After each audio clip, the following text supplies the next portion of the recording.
Magandang araw, bagong Pilipinas. Narito ang ilang paalala mula sa pambansang pulisya sa paggunitan ng undas.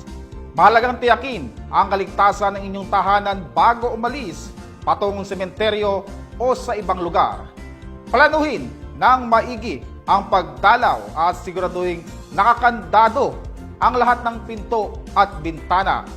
Tiyakin ding walang naiiwan na nakasinding kandila, mga kagamitang elektrikal o nakasaksak o nakabukas na gas tube at gripo upang maiwasan ang anumang aksidente.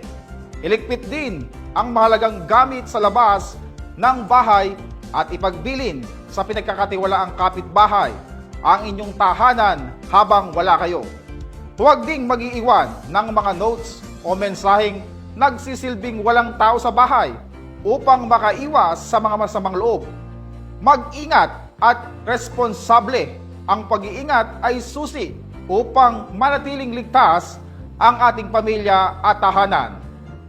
Mula po dito sa Campo Crame, ako po ang inyong Police News Network Correspondent, Patrolman Adrian Dayao, mula sa bagong PNP para sa bagong Pilipinas, serbisyong mabilis, tapat at nararamdaman.